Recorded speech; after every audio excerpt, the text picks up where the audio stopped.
speaking on the issues that impact. This is the Patrick Henningsen Show on TNT Radio. All right, ladies and gentlemen. All right, we're back. We're into the second hour of this live broadcast. I'm Patrick Henningsen, your host. Thank you for rejoining us.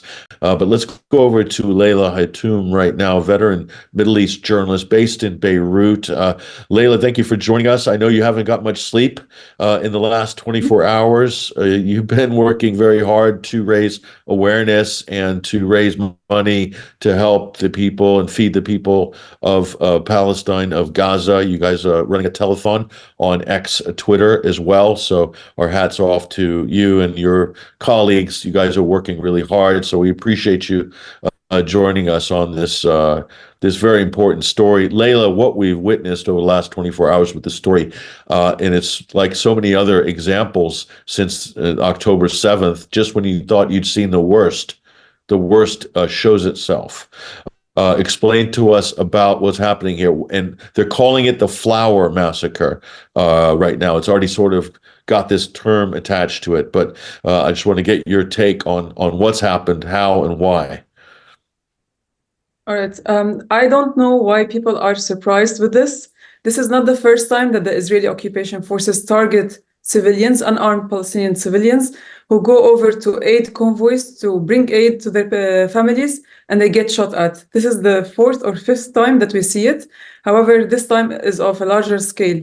And what happened, according to one of my colleagues, he's a reporter down in North Gaza, he said that they received news that aid trucks will be coming in early in the morning filled with flour. And since everybody's starving, basically we have dozens of people who have died of starvation, including children.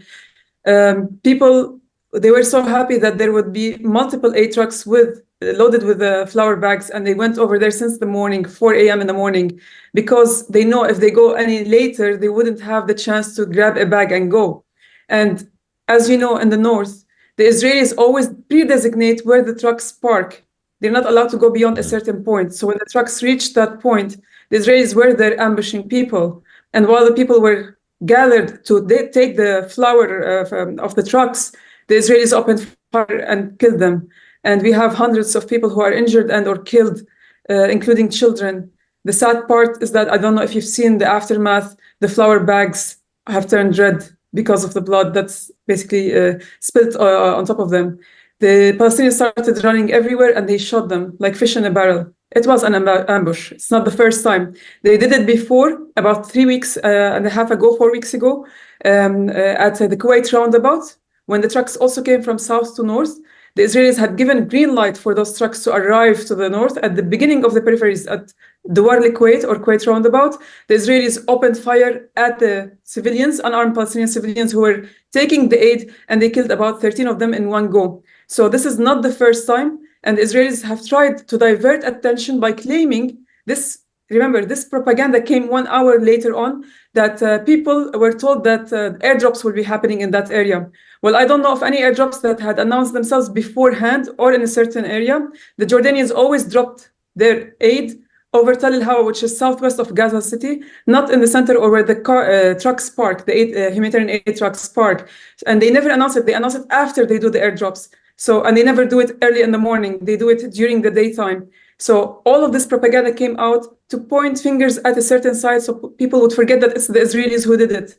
Well, guess what? We don't buy their propaganda anymore. This is not the first time that they shoot at unarmed civilian Palestinians when they are taking aid. This is the fourth time, and this is a war crime.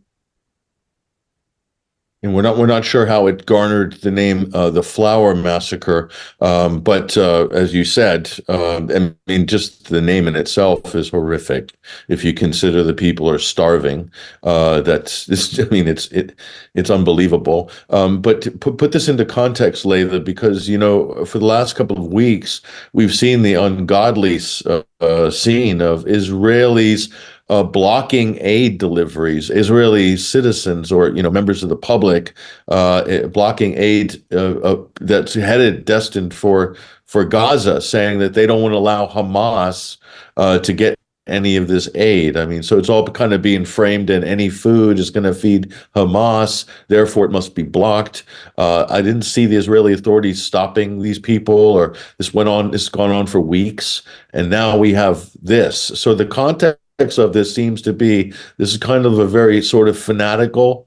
So is it a fanaticism that we saw with settlers blocking aid? You have the same fanaticism apparently with the IDF shooting people going to get aid. That's the only way I can kind of describe it, unless they were doing something to blame it on Hamas.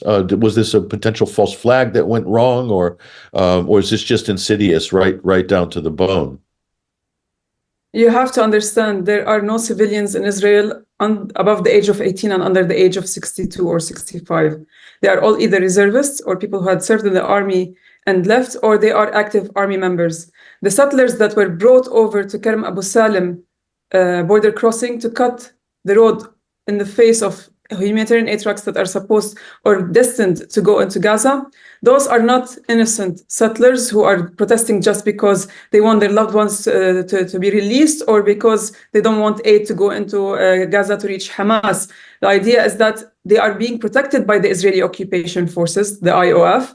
The Israeli occupation forces never took them out. They never cleared the roads. And that insinuates, if anything, and I wouldn't rule it out, that the Israeli occupation forces were the ones who brought them, and they're using them as an excuse for the aid trucks not to go in. Remember, for almost 4 months and a half, the Israelis have derailed the entry of those trucks via the Rafah border crossing and the Kerem Abu Salim border crossing. For those who think that basically Egypt controls its border crossing, it doesn't. It has it open from its side. However, the trucks that enter from there, they have to divert and go right all the way up 150 meters, where they have to stop by an Israeli checkpoint, hand-searched by the Israelis and derailed for the longest time. And then the Israelis allow the trucks, or they don't allow it, to go into Gaza or not. So the idea is that everything that goes through the border crossings, be it Rafah or be it Kerem Abu Salim, is controlled by the Israeli occupation forces. Now, we've seen the number of trucks dwindle over the past 4 months and a half. Now they allow 5 trucks in, and then sometimes for a whole week, nothing gets in. Then they allow 100 in, and they don't allow anything in. So it has nothing to do with the settlers only, but also the Israeli occupation forces, which points out to the fact that they are in league together to derail any aid from coming in, to starve the Palestinians. Prior to October 7, the Israelis were putting the Palestinians on a diet calorie. They only allowed about 500 trucks to get in. That's prior to October 7. And the 500 trucks had to cater to all of Gaza Strip. And that's why almost half of the population of the Gaza Strip was anemic until October 7. And now 500 trucks, which were not enough back in October 7, before October 7, now they're giving them 10 trucks a day, 1 truck a day. Sometimes they allow in 100. But that has to cater to what? The first batch that takes it are the 1.4 million people who are gathered in Rafah. Nothing reaches the north, barely anything reaches central Gaza. So they have been starving the Palestinians on purpose, and that's another war crime. No, this incident is just emblematic of all the abuses and the collective punishment that we've just gotten used to seeing. But this is just so insidious how this has been engineered, this situation.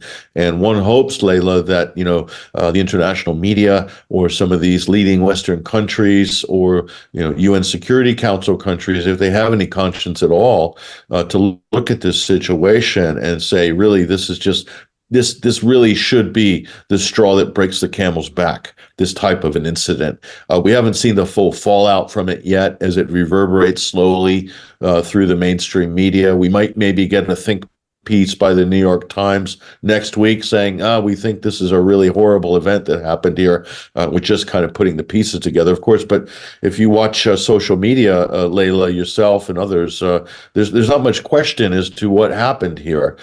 But it seems like you've got this delayed reaction constantly with the mainline media, this kind of reticent to kind of call it out for what it is immediately. They like to sit and wait, be patient. You worked in press and media for many years, Leila. Why the restraint? Why the restraint by all of these journalists who have full access to the data and the facts to make a good enough conclusion as to what went on? What's holding them all back? Almost every other international media outlet that I had worked for or worked with as a freelancer, as a fixer, as an employee, they always had these red lines of not pointing the blame against the Israelis, even if the Israeli is standing there shooting the person right on camera, they wouldn't blame them. And I'll give you an example. My dear friend, the late Isam Abdullah, Reuters videographer who was shot and killed by the Israelis back on October 13th.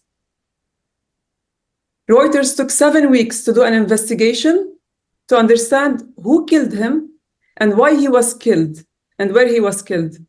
Whereas from the first hour, he was assassinated by the Israelis. He was with a group of journalists on the ground. They were all wearing flak jackets in an open area that you cannot mistake them for anything at all. They were media people. They all worked with international media outlets. They were shelled twice by an Israeli tank that's across the blue line. And I had picked the phone that day, spoke with my sources at UNIFIL because I had worked with the United Nations Interim Forces in Lebanon in the past. And I spoke also with the Lebanese army. The shell was Israeli. It came from an Israeli tank. I directly wrote it online. Reuters, which has all the sources in the world, they took 7 weeks to do an investigation just to delay the public anger. And then they announced after that that the Israelis killed him, when they could have easily done it the first hour by just calling the right sources, the official sources on the record. That's one thing. Same thing goes for this massacre. You've heard what Ursula von der Leyen basically had said, that this merits, this is really sad, etc. It's a tragic, and that it merits an investigation. Why an investigation? Because it drags on and it absorbs people's anger and feelings. By the time that they announce the results, people would have subsided their anger at one point, and they are now concentrating on something else or something new. That's the first thing. The second thing, the international media tries to cover up for Israeli crimes. I'm not going to bank on what New York Times or anybody else next week will issue. We already know who killed him. We saw the drone shooting, basically covering the whole area. It was an Israeli drone. The Israelis were the ones who released the footage. That's one thing. And at the same time, they always do it when there is media blackout. It was at night, really early dawn, which is really pitch dark. They committed a massacre. And as usual, they are not that smart. The media that came out from their side showed that they were the ones monitoring and shooting. So at the end of the day, what kind of an investigation do you want? What kind of an investigation do you want when you have the Israeli drones that are armed going after people and shooting and killing them? And we've got this this clip from Sky News in the UK. We're going to roll this clip, and they're just umming and ahhing, as you said, Leila. Being careful not to lay the blame at a certain country's feet for what is quite obvious as to what we're looking at here. And then they're going over the footage. But let's roll this clip, and we'll get your reaction to this afterwards. But yeah, go ahead and roll this. This is the Flower Massacre. So far, initially, in Gaza. it was that there was a stampede that caused loads of people to die. Then there was a suggestion that a truck had actually driven by a civilian driver had mown down a load of the Palestinians. Then there was a suggestion that actually this was potentially Hamas stealing the aid. I mean, seriously? I mean, as you said, Leila, right there on global, satellite news right there. They try to cover up, they try to run propaganda, and then they try to blame anybody but them. And then they try to issue one lie after the other. And every single time we debunk their lies, they come up with a new lie. Well, guess what? I do expect that they will commit other massacres that will make people forget about this one and just their attentions be diverted towards something else. This is not the first time they target civilians, as I said. This is not the first time they target civilians this way, where civilians gather to collect aid, humanitarian aid, and they use people's need to ambush them and kill them. The utmost evil you can see in the world is when starving people who have to go and fetch humanitarian aid for their children gets ambushed and killed. It's a war crime under international law. When you target and murder civilians, it's a crime under international law. It's a war crime. It's a war crime. And Leila, I know you were discussing this to your colleagues earlier today.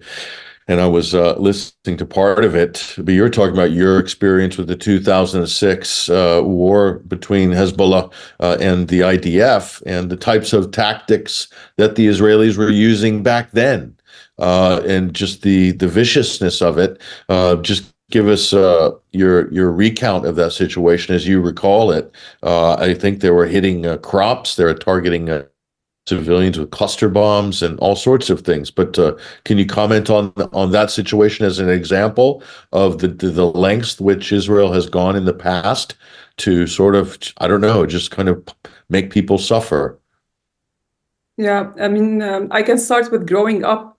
Back in 1996, when they committed the first Qana massacre, the Israelis targeted the United Nations Interim Forces base, where hundreds of civilians, mostly women and children and elderly, were bombed and killed. Hundreds of people died during that massacre, mainly children and later on women as well. And the United Nations Interim Forces, they have a big UN UNIFIL on any of their bases in South Lebanon. And they had impunity. The Israelis had impunity over that. They repeated the same thing in 2006. And unlucky for them, I was a reporter at the time and I was on the ground. They committed another massacre. They bombarded Qana again and they killed hundreds of civilians. And they didn't stop over there. They also killed 4 UNIFIL observers, including a Chinese and a Canadian and a French, if I remember correctly, 4 different nationalities. 3 belonged to the First World War, First World, I mean, because they consider us Third World, right? At any point. And then towards the end of the 34 days of Israeli aggression on Lebanon, it wasn't a war between Hezbollah and Israel as the Israeli occupation forces try to insinuate. It was an Israeli aggression. They had been planning that aggression for the longest time and they just needed an excuse. And we have all the documents to prove that. I was monitoring the Southern Lebanese front for almost 8 months. I was the one who told Hezbollah Secretary General Said Hassan Nasrallah that don't you think it's a setup by the Israelis? They have been moving all their divisions to the Southern front for the past 8 months, so they might use anything as an excuse. It was live on camera when I asked him that. But let's put that on the side and go to the cluster bombs issue. The last day of the Israeli aggression, the Israelis sprayed South Lebanon with 1.5 million cluster bombs. And they sprayed olive groves and banana fields. Why?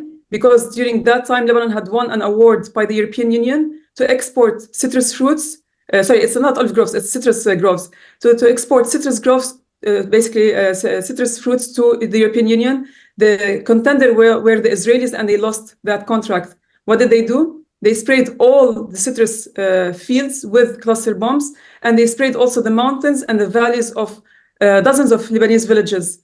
And they refused to hand over the bombardment sites to the United Nations Interim Forces and to the Lebanese army.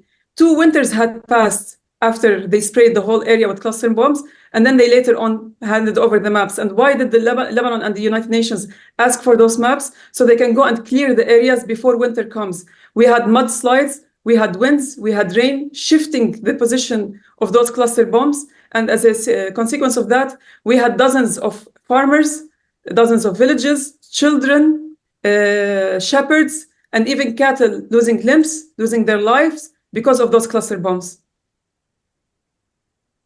No, and I can vouch for that as well. I did a report while I was in Lebanon on that very issue, and some of them look like toys. You know, they're like shiny red plastic, orange, so the children might pick them up in fields. This is going on for decades after the fact, isn't it? In fact, they haven't fully been cleared all these years later, have they? They're still finding them, still looking for them.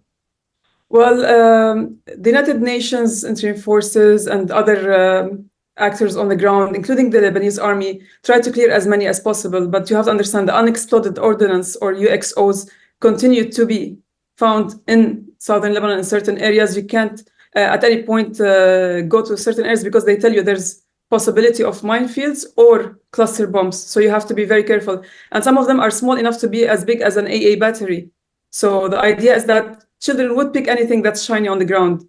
And the cattle would walk and tread along the road 1 time, 2 times, and then the mud would slide, and then it clears up to reveal the unexploded ordnance underneath it. And the next time the cattle pass from there, they die. And you have to understand this is the livelihood of some of the southern Lebanese villagers and farmers. Yeah, a really unbelievable situation. So, look, we've got this situation which is continuing as well. Just before we break, Leila, we'll go to break in just a moment before we let you go. Is there anything significant happening on the southern Lebanese front between the IDF and Hezbollah? Certainly, there's a lot of eyes on this area right now, but your thoughts before we go.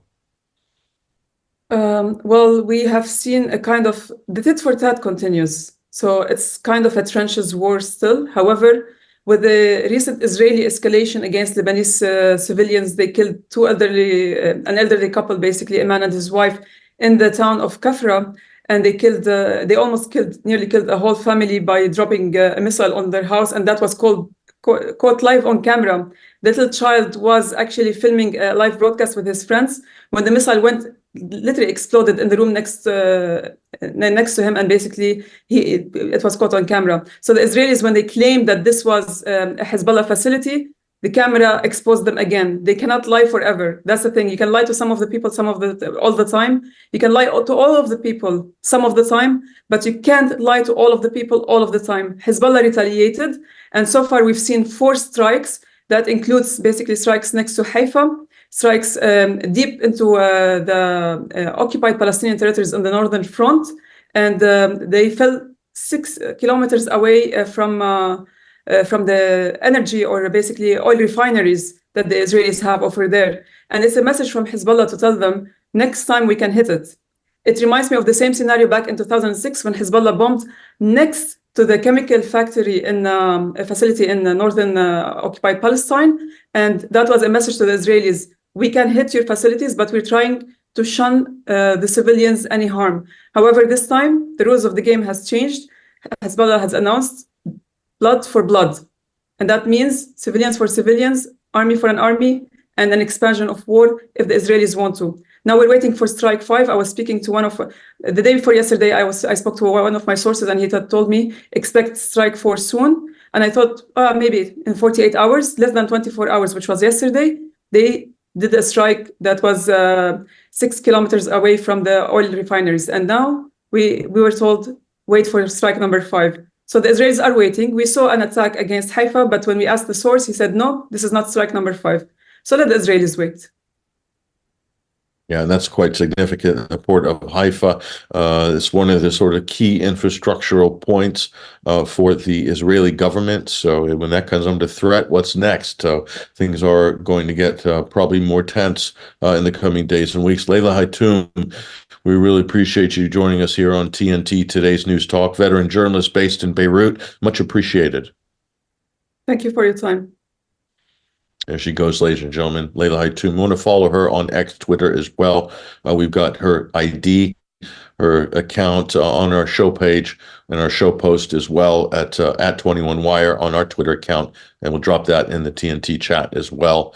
You guys want to be following Leila. She's doing some great work as well. And also follow her in X, Twitter Spaces on almost a daily basis as well. There's a lot of reporting, a lot of good information going in there. Let's take a break right now with the network, however, for our final segment with our legal correspondent in New York, Matthew Russell Lee from Inner City Press.